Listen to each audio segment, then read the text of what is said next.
Good evening, good evening, everyone, and welcome to the Planning Board public meeting, June 27th, 2019. Please join me in a salute to the flag. I pledge allegiance to the flag of the United States of America and to the republic for which it stands, one nation, under God, indivisible, with liberty and justice for all. Please be advised this meeting has been duly advertised according to Section 5 of the Open Public Meetings Act, Chapter 231, Public Law 1975, otherwise known as the Sunshine Law. Notice of this 2019 annual meeting schedule has been provided to the officially designated newspapers, Township Clerk, and posted on the bulletin board here at the Hillsborough Township Municipal Complex. May I have a roll call, please? Committeeman Lapani, Mr. Wagner, Mr. Weinstein, Mr. Deb, and Mr. Santaromita are absent. Mr. Scobo? Here. Mr. Eason? Present. Mr. Hestag? Here. Vice Chair Julian? Here. Mayor Delcor? Here. Chair Sarachi? Here. Okay, first up, we have consideration of meeting minutes. May I have a motion to approve the meeting minutes of May 23rd, 2019? I'll make a motion, Mr. Chair. Mr. Chairman, the following members are eligible to vote that are here tonight. Chairman Sarachi, Mr. Julian, and Mr. Scobo. Second. All right. Any discussions? Seeing none, roll call, please. Mr. Scobo? Yes. Vice Chair Julian? Yes. Chair Sarachi? Yes. Okay, next we have consideration of resolutions. Just to make one note with regards to the Amwell terrorists, I know that came very late this afternoon, so we're going to table that until our next meeting to make sure everyone's had a time to read through that resolution. The other one we have is for LD Construction LLC, otherwise known as Hillsborough Village Center, file number 18-PB-17-MSPV. May I have a motion to approve? Mr. Chairman, the members eligible to vote are Mr. Julian, Mr. Hestag, Mayor Delcor, Mr. Peason, and Mr. Scobo. I'll make the motion. I'll second. Okay, any discussion? Seeing none, roll call, please. Mr. Scobo? Yes. Peason? Yes. Mayor Delcor? Yes. Mr. Hestag? Yes. Vice Chair Julian? Yes. Okay, we do not have any planning board business this evening. Next up is just business from the floor. If there's anyone in the public that would like to address any matter with the planning board that is not on this evening's agenda, you may come up. Okay, no one rushing to the mic. We do not have considerations of ordinances, so we will move on to our one application this evening, Primrose Schools Child Care Center. This is a continuation from the June 13th meeting without further notice, and I will turn it over to you, Counselor. Mr. Chairman, before we go, just a bit of housekeeping. Mr. Julian has certified that he has viewed the video recording of the June 13th meeting. Thank you. Okay.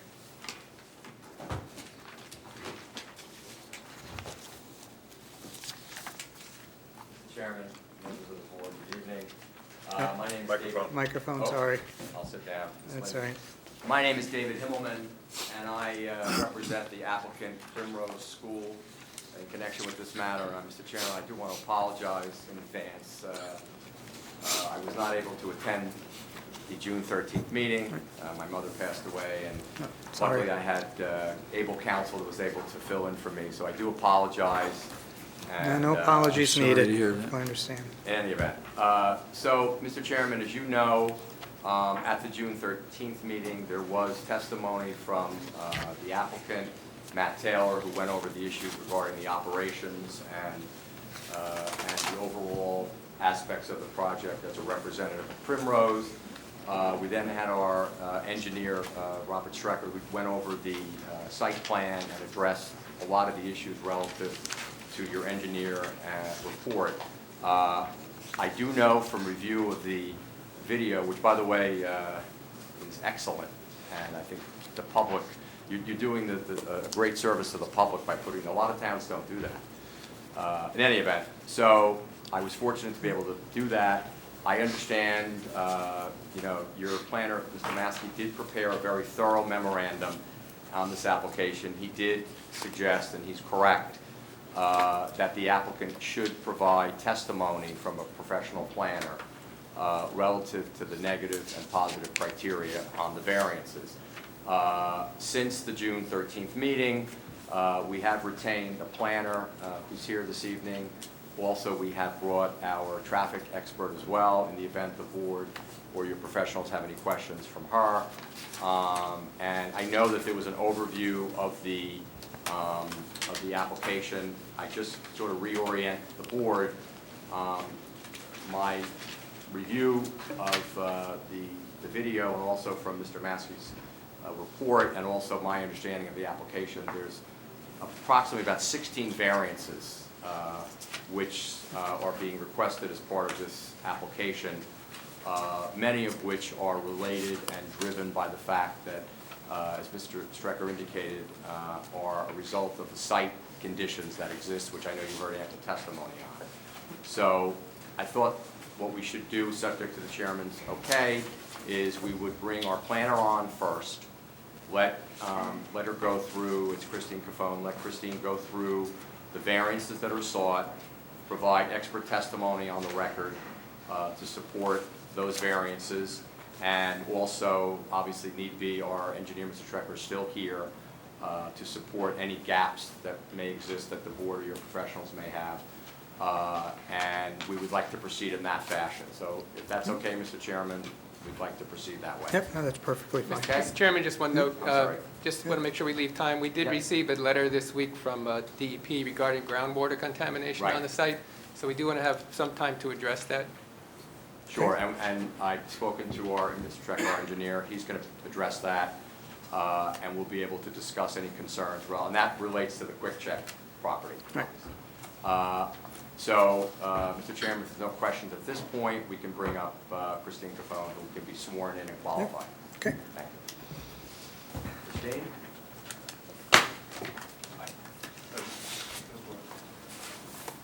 You swear this only gives name, truth, the whole truth, and nothing but the truth? Yes, Do you think spell your name for me? it's Christine with a Christine,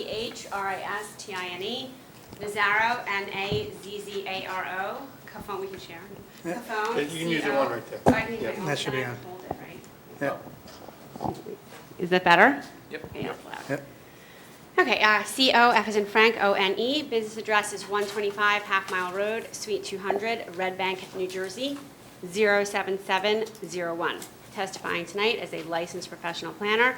I have not testified here in Hillsborough. My firm has been here, Justin from my office has been here, but I've testified before about 425 other planning and zoning boards in the state. I've been practicing for about 23 years as a licensed professional planner.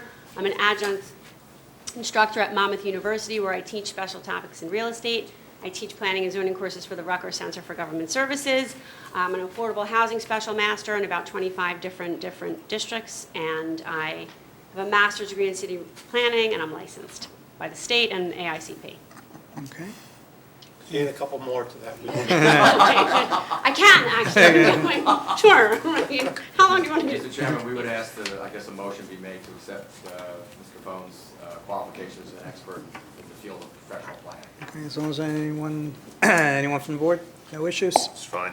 Okay, we'll accept. Thank you. Mr. Chairman. I'll call you Christine, because that's how I know you're committed to this. That works. Christine, you had an opportunity to review our client's application. I understand you've also looked at the video from the last June 13th. Excuse me, meeting, Counselor. correct? Mike, I'm you got to be sorry. close to it. I did, yes, Sorry. yes, Okay. Mr. No, Hillman. counsel. What I would like you to do, if you would, Mr. Maskey has asked, and several of the other professionals have asked, that we go through the variances that are sought as part of this application, and then obviously go through the negative and positive criteria, and which would include the justification and to whether or not those variances impair the intent of the zone plan. So I would appreciate that if you'd walk us through your testimony. And if you want to refer to any exhibits, you should let the board know.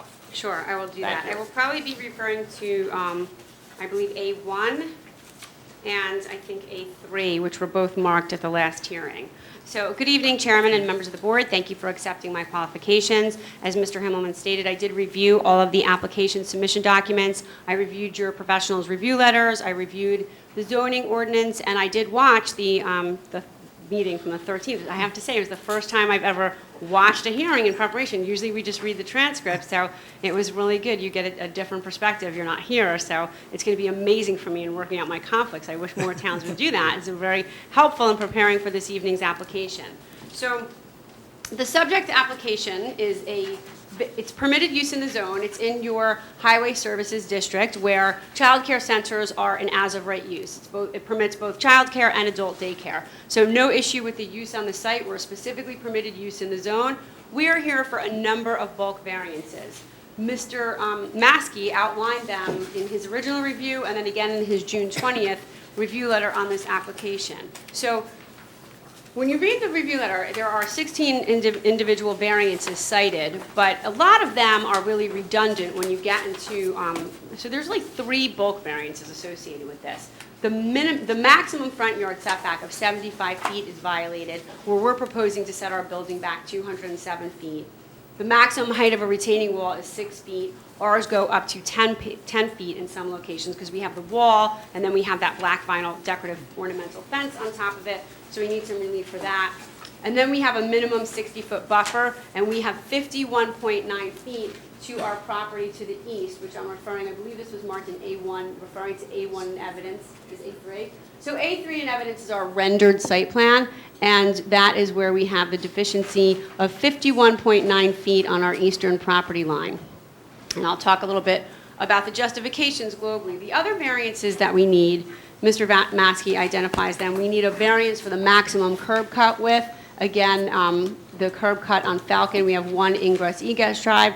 Your ordinance restricts us to 24 feet. We have 69, so we need some relief from that. And I assume you're counting all of these as variances. I think you could make an argument that some of them could be waivers, but for the sake of testimony and argument's sake, we'll all argue them all this evening as variances. Or hopefully not argue, but just put in the testimony as such. Parking areas are prohibited in the front yard, so we have 48 of our parking spaces are located in our front yard. And then we are asking for 8 different variances with respect to landscaping, fencing, and tree mitigation, providing 1 tree for every 40 linear feet of frontage.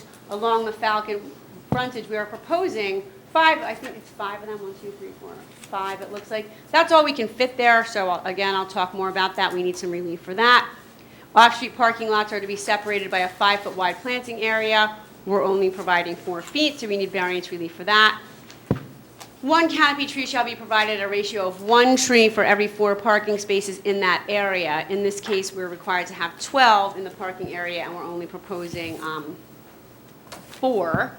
And then we need a variance for each parking spaces to be within 50 feet of a newly planted or preserved tree.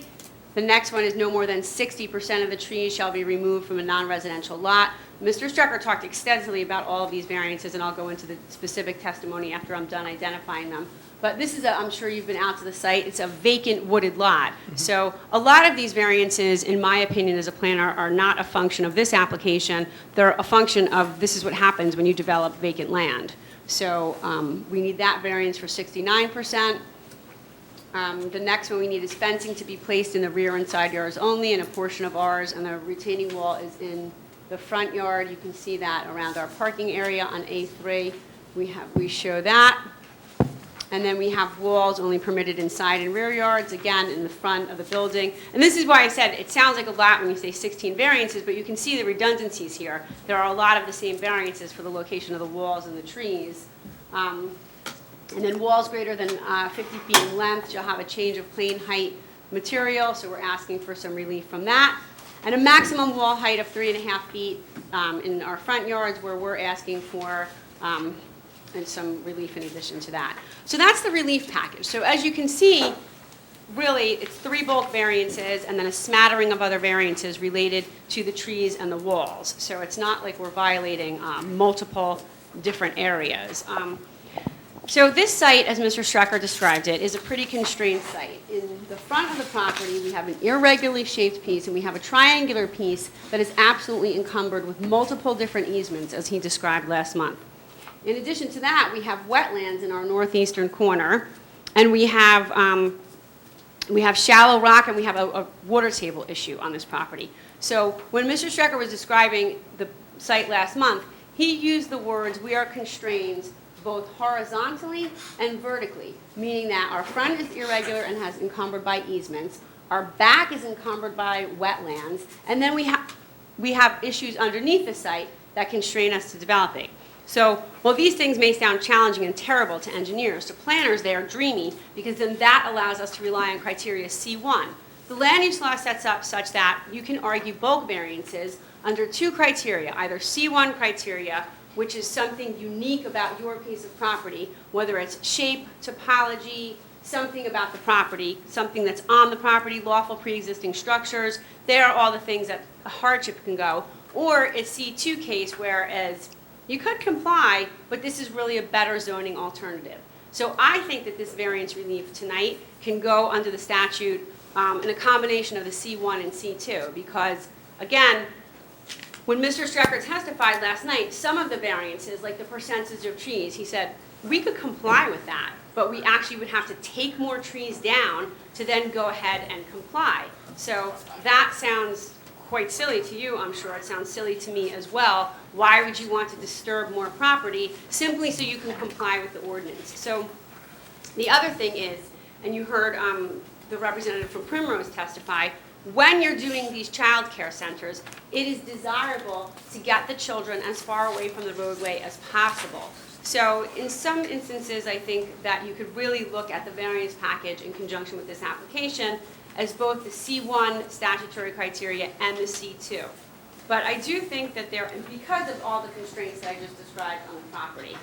So in order to substantiate our burden of proof for the C2 variances, we would have to demonstrate to you that one or more purposes of the municipal land use law would be advanced. And they are identified by letter and not number. They're not unique to Hillsborough. They're not my crafty planning lingo. I didn't make them up. They're in the land use law, and anybody getting a variance would have to advance one or more of them. The first, I think, that is advanced is to, A, promote the general welfare. Child care centers are undoubtedly an inherently beneficial use. They serve a need in the community, and I think that this use at this location will definitely promote the general welfare. Criteria G of the land use law, I think, is also appropriate here. Criteria G of the land use law talks about providing sufficient space in appropriate locations for a variety of uses. This use is zoned to be here. Adult and child daycare centers are allowed to be here, and there is certainly sufficient space. And why do I come to say, oh my goodness, you require 16 variances? How can you possibly, as a planner, say there's sufficient space here? Well, yes, we do need some variances. In my opinion, a lot of them are very technical in nature.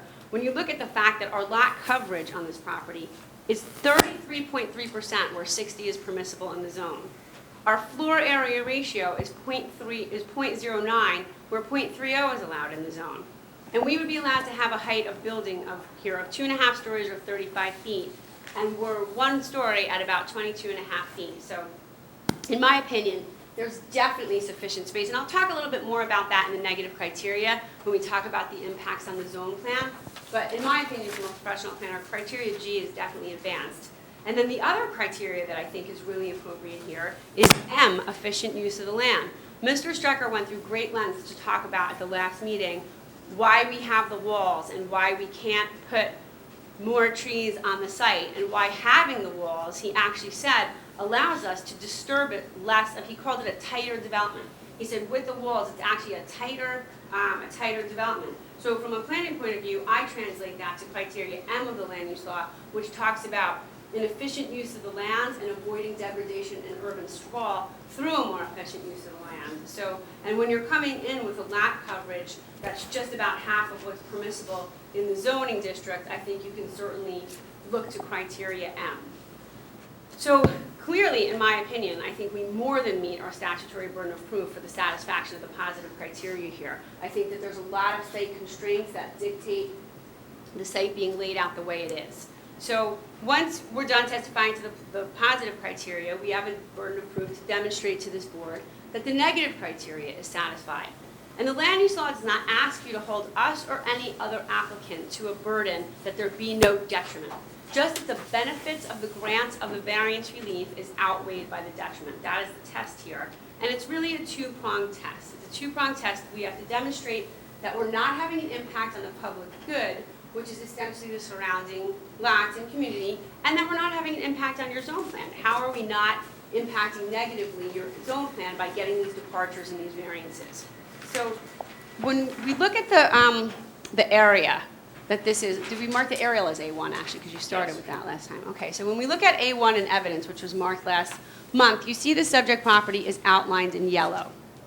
And you see that here we are seeking variance relief because we have the parking in front of our building, which seems flip-flopped when you look at your ordinance. But then if you go back and you read the ordinance and you read some of the sections, specifically with the general building design section of your ordinance. And I'm just going to read from that. It's actually in Mr. Maskey's June 20th, 2019 review letter, page 3, I don't have my glasses on. It looks like page 3, number 5. Reading comment number 5, when we're talking the setbacks of buildings. Setbacks of buildings must conform to the setback standard required by the zoning district where the development is located. Large setbacks that isolate standalone buildings from the street are discouraged, and therefore the appropriate board may require adherence to the maximum build-to line. I'm reading this wrong, are discouraged, and therefore the appropriate board may require adherence to a maximum build-to line in order to maintain the continuity of the streetscape.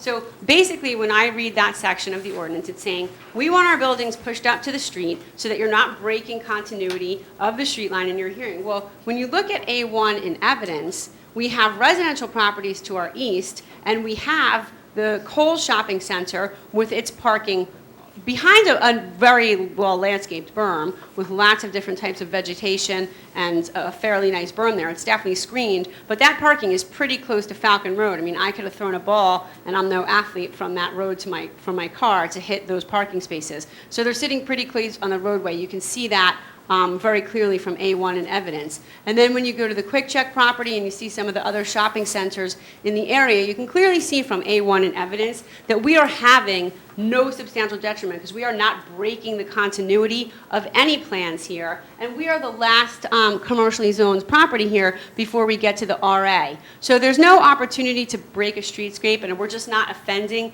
that portion of your zoning ordinance and the way the language is crafted, given the established character of the area, which is clearly evidenced on the board from A1.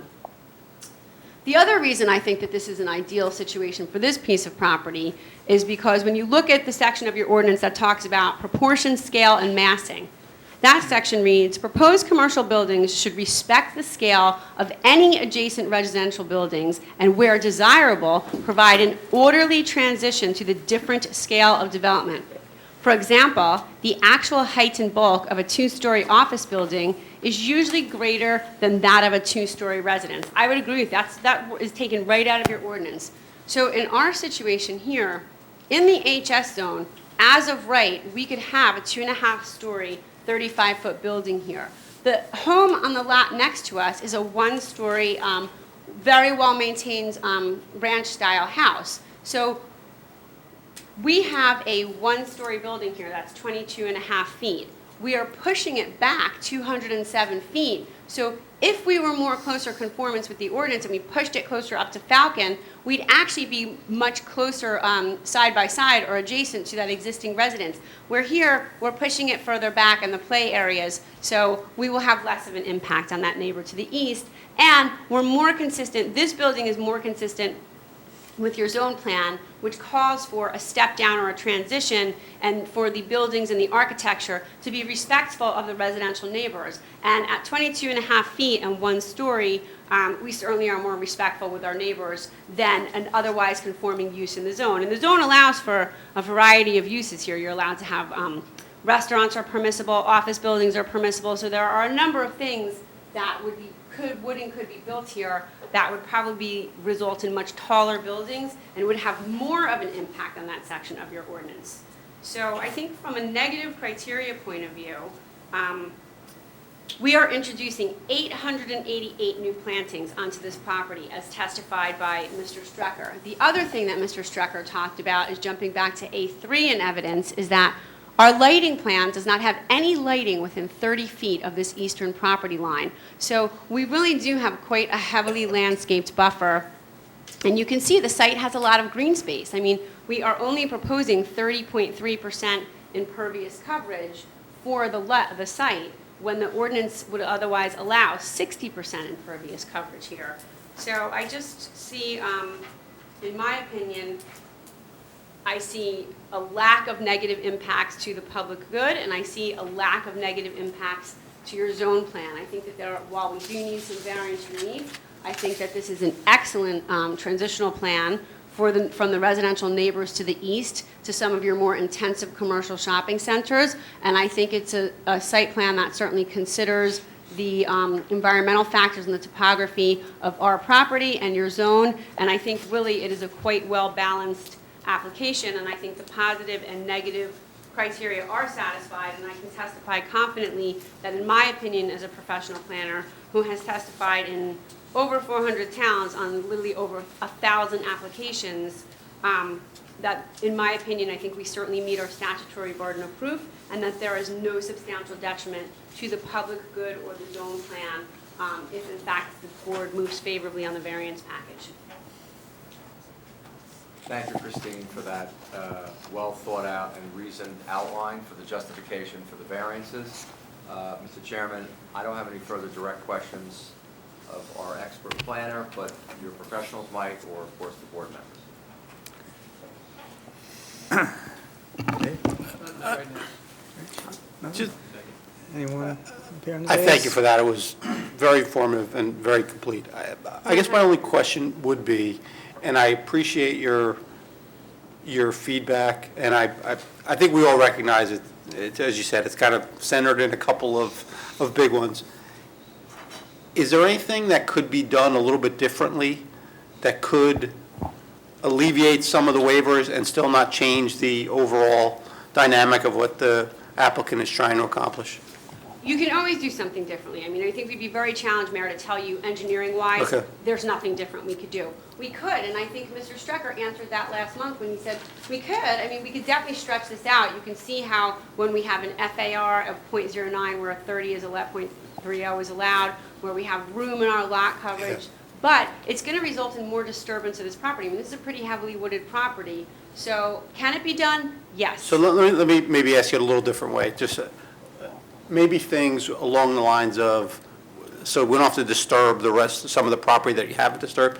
Is there something that can be done with the fencing or the, mainly the fencing that would kind of bring some of the waivers into compliance, but not change what you need to have done for protection or security or aesthetics or whatever? If there was something that I could say that could be done to this site to enhance it, I would say in this triangular piece along Falcon, there's probably something that we could do to increase the landscaping in this area to more effectively screen that parking field. Because when you're driving along Falcon and you have, I'm referring to A3 in evidence now, you can see these darker trees here along the site across the street from us. I mean, it's pretty hard to see those parking spaces. You have to really be looking at them. There is a berm there, and there are many different, I'm not a landscape architect, but there's many different types of planting in there. And I think they do a very good job of effectively screening those parking spaces, which clearly violate your ordinance. So I would have to tell you, Mayor, that there's probably something that we could do to upgrade the landscaping in this triangular piece. I know there's some easements in there that Mr. Strecker testified to, but I'm confident that Mr. Strecker, together with Mr. Maskey and Mr. Euro and I, could work together to do something to beef that area up, which is then going to screen these nonconformities that are in the parking lot. Thank you. You're welcome. Mr. Chairman, if I could just follow up on that. It's not just the visual impact of seeing the parking lot. Basically, you have a 7-foot, if I'm not mistaken, a 7-foot high wall with a 6-foot high fence. You have 13 feet of height facing Falcon Road. Can you address how that might be mitigated somehow? Well, I think the landscape would mitigate that as well, because you're still going to see it. And the point of landscaping is not to obliterate a view. What it is to do, it's to filter it. When you're driving by, you're still going to see the building, you're still going to see things, but if you enhance the landscaping, then what you're going to do is you're going to have a better filtered view of that wall. So I'm not sure, Mr. Strecker, what is the grade change between the parking lot and the Falcon Road? I don't know that there's much that we can do to change those walls, because if you do and you lower the walls, I mean, I'm an engineer, but I think the reason the walls are there, as I understand it, is to keep the development tighter and more compact. So if we start lowering the wall, then the development becomes more spread out. So can it be done from an engineering point of view? It probably can, but then we have to disturb more trees, we have to disturb more of the area. So I think the better balance is to upgrade the landscaping in that area, because then that will screen that wall and that fence. And what's the grade change? It's, For the record, just for the identify. record, Robert Strecker, Buller Engineering, And just to previously remind- sworn. Yeah, you're still under oath. Before you answer that question, just to, not to get off, because Mr. Maskey asked a very specific question about the height of the walls, maybe we should ask the engineer whether, not the retaining walls, because that has some, But I think it's a decorative part. it's Yeah, a yeah, decorative yeah. fencing, and you pointed that out in your memorandum, Mr. Maskey. So, Mr. Strecker, is that something the applicant can review, whether we could lower the decorative wall, I mean, the fencing part of that? I think we could look at the decorative fencing. It's 6 feet as proposed. And, you know, that's to keep playground equipment from going over the fence, so they make it a little higher in that respect, but from, are you trying to take this from I'm me? going to say, would it be possible to lower the You One can at a use, time, you one can at a use the time. other one if you need to. I understand around the play equipment, but would it be possible to lower, because I think Mr. Maskey is concerned along the The street. view from Falcon Road. Right, so would it be possible to lower it on Falcon Road? Would that be acceptable? And if we kept it higher around the play equipment, which is in the back, there's no play equipment closer to Falcon Road. The play equipment is these yellow areas that are outside of the classrooms, because they access their play equipment for different age groups where their play equipment is. So, I mean, I think we need the fencing back there, but maybe we could reduce the fencing here along Falcon Road. Yeah, I think we could. I think we could lower it down to 4 feet, so we have protection for people in the parking lot in case they take an errant step. So I think that's workable. Okay. I'm asking, would that be acceptable or recommended? That's up to the board. What's that? That's up to the No, board. I mean, in your opinion, I guess, as well. It's up to the board. Okay, fair enough. Just, I'll speak for myself. If there's a way that we could bring that closer to compliance, and I think we all understand the retaining wall necessity. I think the fence above the wall is one that if there's something that could be done to bring that closer in compliance, I think your suggestions would be okay certainly for me. Understood, thank you, Mark. You mentioned additional landscaping in the front as well. So if the board so chose to impose a condition that you would need to, the applicant would need to submit an updated landscaping plan to the satisfaction of Mr. Euro, would you agree to that? Would the applicant agree to that? Yes. Thank you. Any comments, questions from this? Okay, so what I'll do now is ask for a motion to open to the So public. moved. Second. All in favor? Aye. Aye. If there's anyone from the public that would like to ask this witness a question, please come forward. State your name and address for the record, and you can use the standing mic. George Brzezowski, 34 Falcon Road, your neighbor. You were talking about landscaping, things like that. There is a wild patch of bamboo that is creeping up to my property. I mean, a foot at a time, you know, tomorrow it'll be a foot closer. Some of it's 40 foot tall. Are we gonna do anything with that? Yes. We could- We certainly can. If you'd like to hear from Mr. Strecker to address that question, you can do that, or? I think if, I don't see why we couldn't. Yeah. If it's I troublesome think we to can you, I think accomplish we that. could absolutely accomplish that. It's a very invasive plant. Oh, I Fair enough. yes. We understand. I think that could certainly be a condition of approval, that we deal with the bamboo. Right. That's very fair, more than fair. Yeah. One other thing. You were saying there's a few wet spots on this property. Again, living next door, there's a lake on my property every time it rains. There's more than just a few wet spots. That's a swamp. You could, if you walk in there, you'll see all the trees that have fallen from rotting out. Every time it rains, another tree falls. I think you really have to take a closer look at that, because it's a swamp. I can't go back to my property. I planted willow trees back there trying to get rid of some of the water. It's not working. Well, actually, if I could just address that. Use the mic. Microphone. All I'm right. sorry. And I understand your concern. Obviously now, the property's vacant, so the rate of runoff coming from that property onto you is significant.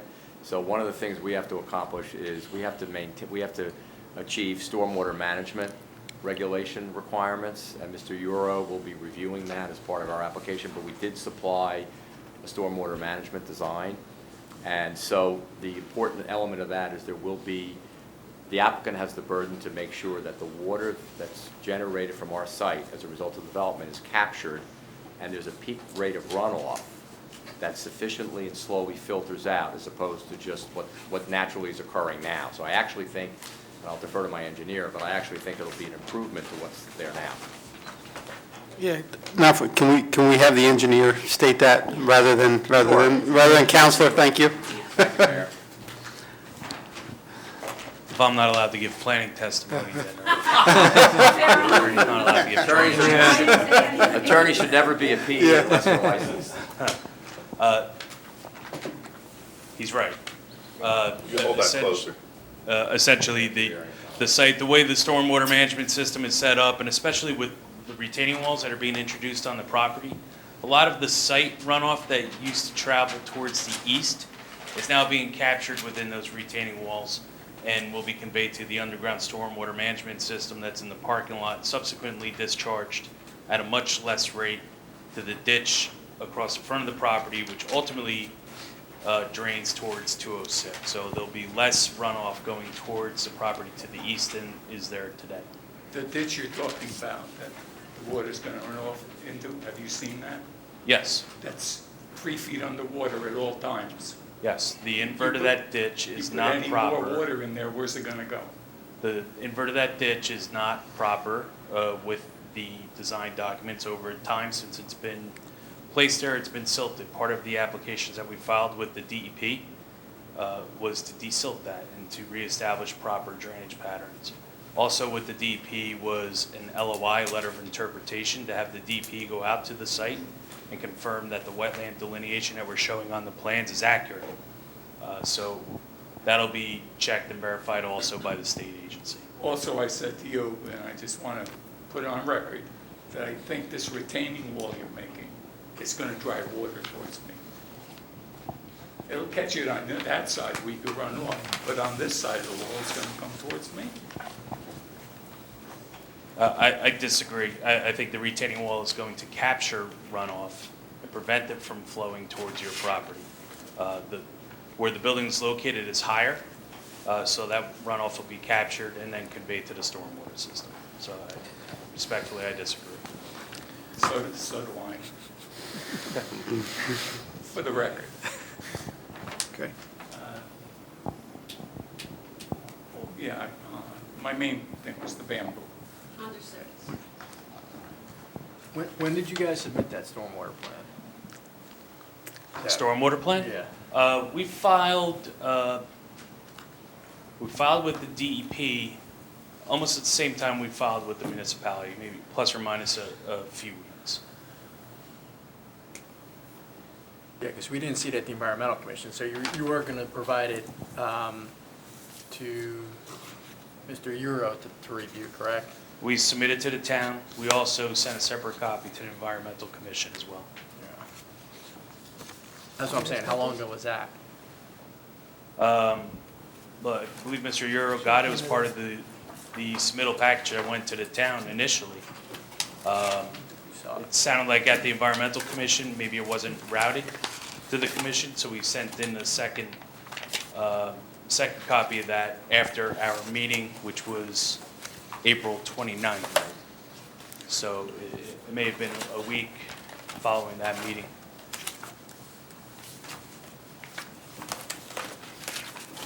One last thing. If I just, I'm sorry, sorry. just for the record, Mr. Zechariah, there was a memorandum issued by the Environmental Commission, I believe it was dated May 20th. So that was after we appeared April 29th, and I think it does indicate in that memorandum that a stormwater management plan had been submitted to the town, and the commission had not received it, but I believe that they received it subsequent to that time, is my understanding. Yeah. Well, I guess as long as Mr. Euro reviews it, you know, 'cause it's not going to make its way back to the Environmental Commission. Yes, we did review that report, and our findings are in our June 10th letter. Okay, thank you. Okay, so one last thing I told you about. There used to be a gas station before Quick Check, and his tanks went bad about 3 times. And I know the guy. He dumped all that dirt in all that property. Part of it yours, all that contaminated soil. Have you guys checked for that? Because you're going to have kids there. There's a higher level of permitting that's needed with the state for daycare centers. So they'll make sure from an environmental standpoint that all the boxes are checked. There was also a phase 1 that was done by the applicant on the property, checking the records and available documentation. They found no areas of concern. Through the course of construction, before soil comes off the property, it's routinely tested to make sure it's not contaminated. They charge more to accept contaminated soil, so they verify that before it goes off. So if that's encountered, it'll be dealt with through the course of construction in an appropriate manner. Excuse me, Mr. Strecker, just real quick, we did have a chance to review phase 1 that was provided by your office, and it identifies lot 16.02 as the property in question, which is understandable, and they identified it as a vacant piece of property, which is correct. However, based on correspondence that we just received from the DEP, they're referencing some information on the entire lot 16, Yes. which is prior to the subdivision. And it's my understanding that the gas station was located closer to Route 206. So at the very least, I think your office needs to provide some additional information to substantiate what work was done or the impacts that were on the original lot 16, and if it is possibly going to impact 1602 as part of your development. Yeah, we received that letter as well, and we've taken a look at it. It's a letter dated June 10th, 2019. And that letter identifies that a classification exception area and well restriction area has been established. That letter, if you turn to, it's listed as page 5. I think it's page 5 of the attachment. There's a map that was prepared by Brinkerhoff, dated February 27th, 2019. And what that does is outlines the CEA boundary area. And if, can I borrow? Thank you. What that map indicates for the board, in case you don't have a copy of it, the CEA area is actually up on the Quick Check side, near the 206 frontage, and then traverses to the north across 206, and further away from the daycare portion of the property. So I agree, the overall lot 16 was impacted. There's a continuation of monitoring of groundwater contamination. I don't know, and I haven't seen on a survey, that there are any wells on the subject property. But in the case that wells do become necessary for monitoring, I'm sure the property owner would work that out. But it looks like the CEA is off-site for this application. Okay, thank you. Thank you. I just want to keep the offer to the public. They still want to question the planner.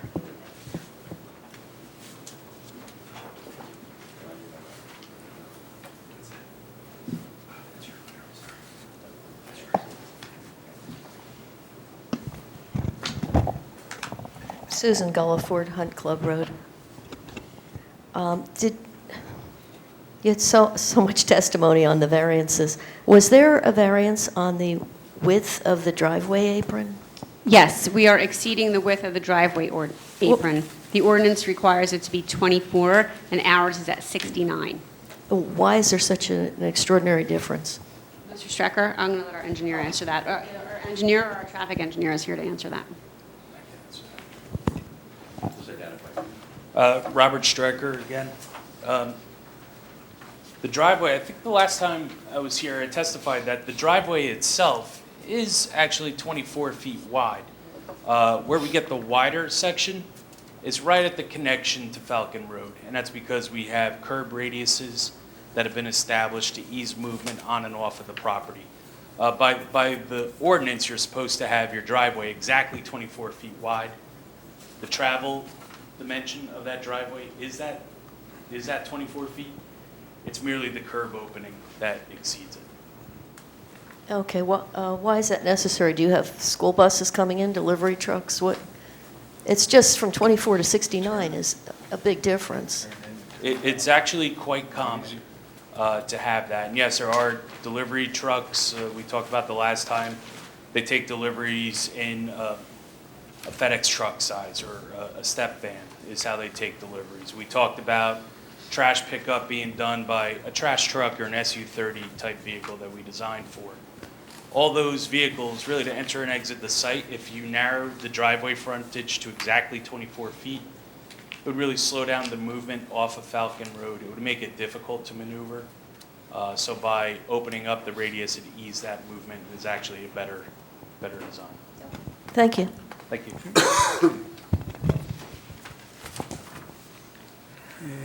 Anyone else from the public that would like to question the planner? Or we let her step down? Okay, seeing none, step down, thank you. Thank you. Mr. Chairman, we don't have any further experts that we intended on putting on. We do have our traffic consultant here, and obviously our planner is still here, as well as Mr. Strecker. So I'm not sure what the pleasure of the board is at this point, but we're happy to answer questions, go through any of the reports, however you'd like to proceed. Okay. Yeah, kind of reviewing a little bit, if you will, going back a month, there was a couple of, was a discussion about basically the pedestrian safety in the parking lot and how to improve that. A couple of recommendations were made. I don't know if we came to a closure on it. One was continuing the sidewalk completely around the parking lot as opposed to just one side. The other was to create a one-way loop for the traffic. Have you given any consideration to either of those recommendations? I'm going to let Mr. Strecker respond to that. Mm-hmm. Sure. And I think the last time we were here, and forgive me, it has been a few weeks, so maybe this was a sidebar conversation after the fact. We prefer the two-way circulation because we think it works better for drop-off and utilization of the parking lot. But if the board feels strongly that one-way circulation would be more beneficial, the applicant is okay with that. They would like to maintain the perpendicular parking arrangement, though, because they think the additional spaces are necessary to make sure we have ample parking. In terms of additional sidewalk around the perimeter,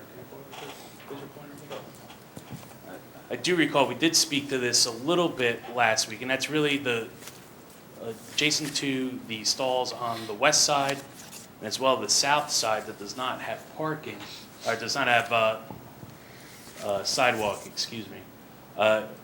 We didn't place it there. It allows us to provide more green space, and we believe that sidewalk placed in those areas really wouldn't be utilized because people would exit their vehicles and walk shortest route straight to the front door as opposed to a more roundabout route that would You're absolutely respect sure the of that. sidewalks. You're absolutely sure of that no one would use that sidewalk. If there's cars circling the parking lot and a mom or dad has a little kid, toddler, they're going to cross through the parking lot as opposed to using the sidewalk. I think that, yes, I think people would take the most direct route. We talked about the staggered times of pickups and drop-offs. It's not a hard start to the day like you would see at a traditional school. The arrivals are spread from 6:30 in the morning until approximately 8 or 9 o'clock, I think Mr. Taylor identified to previously. It's the same configuration that you see in shopping centers and any other parking field. So I think people are used to it, it's common, it's expected. We could provide the additional sidewalk if the board feels strongly about it, but I don't think that it's necessary from a safety standpoint. In addition, the southerly parking spaces, the ones that are most remote, are more likely to be utilized by employees than parents. They leave the spaces closer to the building free for the parents. Mr. Strecker, I guess the question is, if the board prefers to have additional sidewalk, is the applicant acceptable with that? Yes. There was a couple of other discussions. The one had to do with the dumpster and the scheduling of the pickup, because your dumpster is in the front yard, first of all, which is a variance, and then it's sort of mixed right in with the parking spaces. Can you just reiterate or review the arrangements you would be making for trash pickup?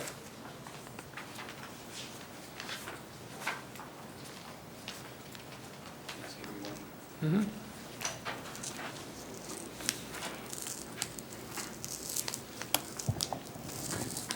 Sure, and my recollection from the last time when this was discussed is that the trash will be picked up by a private hauler.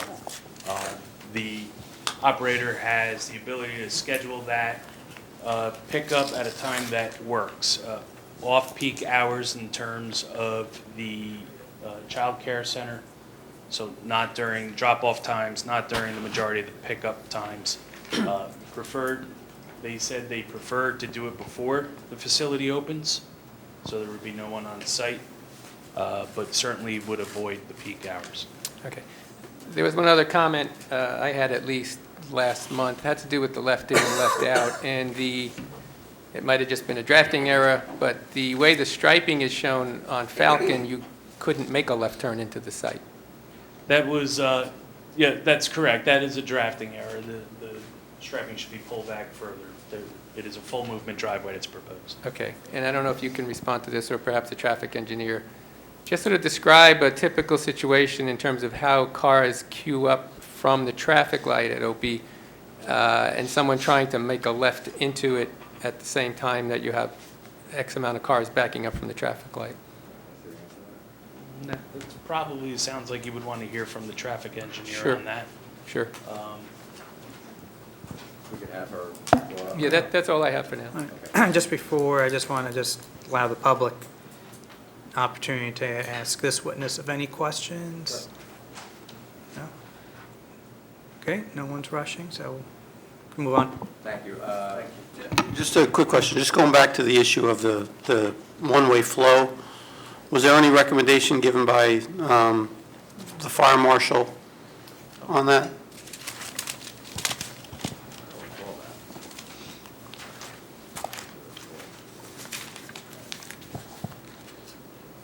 I'm looking at the fire marshal's letter of May 13th. I don't see anything about the No. direction. It's just that they had to show that they could Yeah. demonstrate the turn movements for the 47-foot-long truck. But while we're on that, required fire zones will be required along both center drive aisle curb lines. To save time, I believe last month you said you would comply with all of the fire marshal's comments. Yes, we will. That included providing documentation that underground detention basin can support the weight of the fire department ladder truck at 75,000 pounds? Yes. Okay. Mr. Chairman, since there's no further questions of Mr. Treco, I can bring up our traffic consultant, Betsy Dolan, to address the questions that your planner had. And for the record, Mr. Chairman, Ms. Dolan had not been previously sworn and qualified, so we would need to do that at this time. Thank you. Testimony you give tonight is the truth, the whole truth, and nothing but the truth. Yes, I do. Your state and spell your name for me. Elizabeth Dolan, D-O-L-A-N. Thank you, Ms. Dolan. Could you briefly provide your qualifications and CV as it relates to the testimony you're about to give Yes. concerning traffic engineering? Thank you. Yes, I have a Bachelor of Science degree in Civil Engineering from Rutgers University. I am a licensed professional engineer registered in New Jersey, New York, Pennsylvania, and Delaware, a member of the Institute of Transportation Engineers, and I've been practicing traffic engineering for over 30 years. Since being licensed, I've had the opportunity to present traffic testimony regarding site plan applications, DOT, parking, trip generation, level of service calculations, and I've appeared in over 250 municipalities, and I've also had the opportunity to review traffic, DOT, parking aspects of applications for planning and zoning boards in New Jersey. Mr. Chairman, I would ask that the board accept Ms. Dolan's qualifications as an expert in the field of traffic engineering and testify So in this is matter. there any objection? No objections?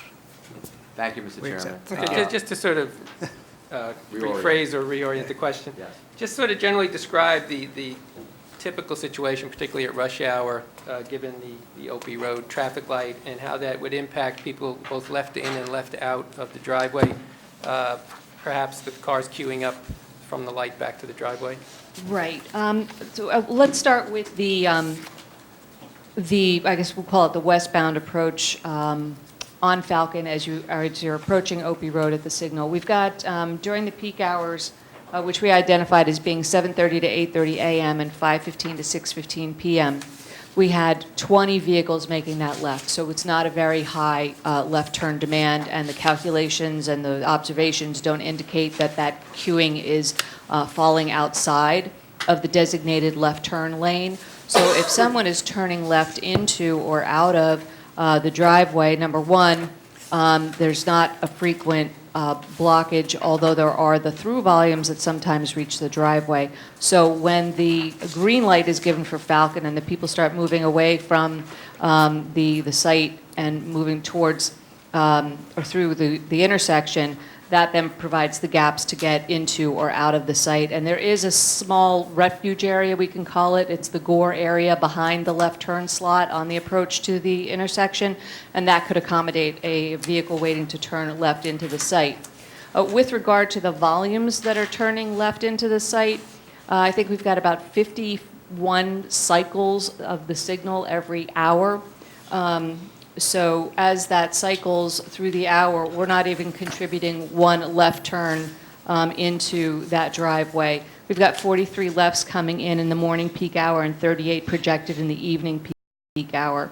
The left turn egress, we've got a maximum of about 28, so that's one maybe every other cycle or so. So the calculations indicate acceptable levels of service with limited queuing, both waiting to exit the site, entering the site, and for that left at the signalized intersection. Ms. Dolan, just for the record, you were referring to... Microphone, please. I'm sorry. Just for the record, you were referring to the traffic volumes that were appended as part of your traffic impact analysis report dated March 20th, submitted with the application? Yes, that's correct. That's the report that summarizes the trip generation, traffic counts, analyses, and review of the site plan. Okay, thank you. Thank you. Does the road right now, I mean, I don't know that there's a left turn there if you're coming from Quick Check down Opie to head toward Falcon is, There's aware of any. a left turn slot There as is. you're coming from our site to the intersection, because that's the striping that was in question, because there's sort of a hatched area behind that left turn slot at the signal, and we have to open that up to allow movements into and out of our driveway without confusion. So how do you make a left in there though? I mean, is there gonna have to be a break in the line or? yeah, and that's exactly what the question was. Okay. The line was broken, just wasn't broken enough. So you have to break it more? Yes. I got it. And then how about, once that jug handle goes in with the bypass, is that affected any or, I mean, it's not right now, but they're working on it. I really don't know. I don't know that the volumes will change that much right at that location, but we haven't gone to, to any analysis of like DOT's volumes at that location. Okay, thanks. You're welcome. From a safety aspect, would it be better to have a one-way flow of traffic in the parking lot? Honestly, I think that would lead to driver confusion. When you have perpendicular parking, and in here we have very nice wide lanes. We've got 30-foot lanes, so it's even more comfortable for the maneuvers into and out of the parking spaces. So I think it makes more sense from a driver's perspective to keep it as two-way. There's certainly very comfortable geometry, much more than you would have in many of the other daycare facilities. Usually they max out at about 25. We've got 30, so they can definitely get in and out of the parking spaces with more comfort and ease with that extra aisle width. Yeah, so just to be clear, I wasn't concerned about the drivers, I was concerned about the pedestrians. Well, I think Mr. Strecker said it too, that there's an expectation in any commercial parking lot that there's going to be pedestrians. And of course, you've got little kids and you've got vehicles. So we've got clear sight distance. I don't think there's any landscaping in the parking lot that would obstruct sight distance. So the vehicles and the pedestrians have to work together. And with a 30-foot aisle, I think that's safer than a more narrow situation. If you make it one way, I think that people are going to possibly be confused moving into and out of, and then you're going to have somebody going counterflow on occasion. I also think that many of the parents who are dropping the kids off, they're regulars, so they're going to find the path that works best for them. They're going to find their favorite parking spot that works best for them, and if they want a sidewalk, they're going to choose a sidewalk, the parking spaces where sidewalk is immediately adjacent. And if the board feels that it's better to have parking on that westerly side, sidewalk on that westerly side, we're certainly willing to add that to the plan. Thanks. Thank you, Ms. Dolan. Any other questions for Ms. Dolan? So just real quick, so the study that you performed, with traffic going in and out of the property was based on having the two-way traffic inside? It really, the analysis, the number crunching, is based on a driveway that allows right turns, left turns in and out. And then we separately evaluate the circulation and parking based on the geometry, based on our experience with parking at these types of uses, and based on standard and recognized design criteria. So the 30-foot comes into play less so with the analysis. It's more of a review of the appropriateness of the design for this site. Okay. Because I think, the only thought, and I'm speaking for myself, I don't know if others have the thought why to do a single, lane, is, with people going both ways, trying to pull in and out, that you might create congestion within there, and then we're gonna, may get some stacking out, along Falcon Road, so that's. I don't know that you have stacking along Falcon Road because we've got a nice long driveway, so once you turn in, you've got kind of a free shot before you encounter the first parking space. And I think that first parking space is less attractive to parents and probably more attractive or more appropriately used by staff. So there's really not any chance that you'd have a stacking problem on Falcon. And again, the site can lend itself to one-way circulation, and we're agreeable to that. If the board feels appropriate, we would have a one-way counterclockwise circulation pattern. Okay. David, Bob? Okay, anyone from the public? I see a hand raised. So, please state your name and address again for the record. George Brzezowski, 34 Falcon Road. Okay, so I've lived on Falcon Road for a little while. Sometimes I can't get out of my driveway for 5 to 10 minutes. The traffic is so backed up. It's a nightmare. And then they're going to widen this road, and we're going to have the Hillsborough 500 going on there, because people drive down that road like there's no tomorrow. I can't see how you could possibly let people make a left-hand turn into that site. There's going to be a major accident, guaranteed. That they don't want to let you in when you're trying to go straight. I mean, Yeah, that's what I was saying a few minutes ago, is that through volume is definitely a contributing factor to the queuing. I think the specific question was with regard to left turn queuing.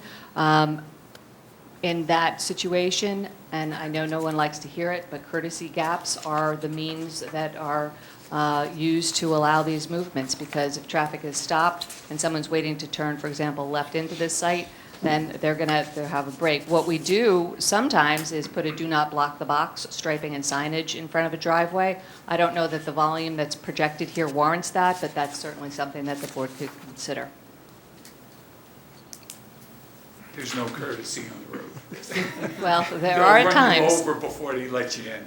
I mean, come on, let's be honest. Well, I sit and watch traffic and I drive, and there are times when courtesy gaps are absolutely the way driveways in proximity to signals work. And I know there are many drivers that are not courteous, but that's the way driveways work in proximity to signals where queuing occurs. I sit in my driveway for 5 to 10 minutes trying to get out. There's no courtesy. Well, I guess the expectation would be, since this would be a childcare facility, and obviously the public will understand that, maybe the courtesy gaps, maybe people will be a little more courteous knowing that children are being dropped off. Consider me, I'm a senior. I'm not arguing. I'm not arguing. I'm just suggesting that hopefully people are courteous. I understand your point. It's a nightmare, that road. Like I said, Opie Road traffic light backs up past my driveway, and no one's going to let me out when they're backed up that far. And what we find and to turn left in those more challenging times, we call it self-policing. I mean, here it's a little bit different because it is a destination, but the parents will either find a time when there's less traffic to drop off or pick up their children, when they can get in and out a little bit easier, or they'll find a way to make it so that they can turn right out and not have to worry about turning left out, which is probably the least likely maneuver at that location anyway. Thank you. You're welcome. I think I know the answer to this, but I'll ask the question anyway. Was there any consideration to approaching the Quick Check property to get a cross-access easement to get access to Opie? I don't know the answer to that. I don't know. Rob, do you know? Just for the record. Robert Strecker, for the record. No, I think immediately adjacent to our property is a stormwater basin for the Quick Check. So cross-access to their property, I think just because of the geometry and the way the site lays out, I'm not sure where that would, I'm not sure if I'm understanding Have you looked your into suggestion. it? Have you looked into it? No. No, the proximity of the stormwater basin on the side of the property precludes that type of maneuver. Okay. Anyone else from the public? Anyone else on the dais? Last crack? No? Okay, thank you. Thank you, Mr. Mr. Chairman, I don't know if your professionals or any of the board members have any other questions, but, and we're certainly, the witnesses are still here to answer any questions you may have. Okay. David? Anything? I have no further questions. I'll do a quick summary if you'd like. Well, wait, I think, no. For later. I saw Ron's finger go up. No, I thought no, that was no, a no. question. Anything? Nothing further. Anyone else from the dais before David does a summary? Nope. All right, David, the floor is yours. Thank you. As you've heard testimony, there are a number of variances. So if the board chooses to approve the site plan, there would be variances and waivers, which I'm not going to go through. They're all listed in the June 20th, 2019 memo from myself, so you have them all in front of you. There were a few conditions considered. Reducing the fence in the front to 4 feet in height, upgrading the landscaping in the front of the property, installing a sidewalk around the west and southerly side of the parking lot, establishing a one-way traffic loop. I think that was still in discussion. And there was some suggestion from the traffic engineer about perhaps additional signage and/or a do not block the box arrangement as it was stated. Those were the conditions that I have, unless somebody can remember others. I think that's right. I think you've caught them all, and obviously, if subject to the board's deliberation, the applicant would agree to those conditions as part of any approval. Okay, thank you. So just a couple things on those, really one in particular. As it relates to the one-way flow, I would be okay if we worked through that with our safety professionals, and if there was a preference as to how that would work. Could run that by the fire marshal, sure. And maybe even Police? the police, yeah, to see if they've got a preference. Sure. That's acceptable. Thank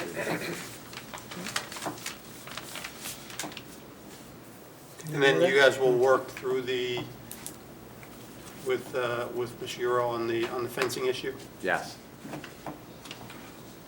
And the landscaping, and the landscaping in the Yeah. front, yes, and the sidewalk. and the sidewalk. Okay. And the do not And the block block the box. Yes, Mr. Euro's got a lot of work in front of him. Okay. Understood. Okay. So if everyone's good, that I will ask Counselor to sort of verbalize our resolution, or not resolution, a motion. Motion to approve site plan approval along with... Can you use the microphone, Mike, please? sorry. And the approval would include the 16 variances and 12 waivers outlined in Mr. Maskey's June 20th, 2019 memorandum. And it would be subject to reducing the fence to 4 feet, increased landscaping in the front, an additional sidewalk along the side of the parking lot, one-way circulation, subject to the recommendation from the police, and possibility of a do not block the box to be worked out with the board's engineer. Okay. So with that stated, do I have a motion? So moved. Second. Okay, any final comments from the dais? Okay. Roll call, please. Mr. Scobah? Yes. Beeson? Yes. Mr. Hestag? Yes. Vice Chair Julian? Yes. Mayor Delcor? Yes. Chair Sarachi? Yes. Thank you very much, Mr. Thank you. Chairman, members of the board, and your professionals for working with the applicant, and we will look forward to finalizing these plans. Okay, And have a good July 4th. thanks for the same, have a good evening. You also.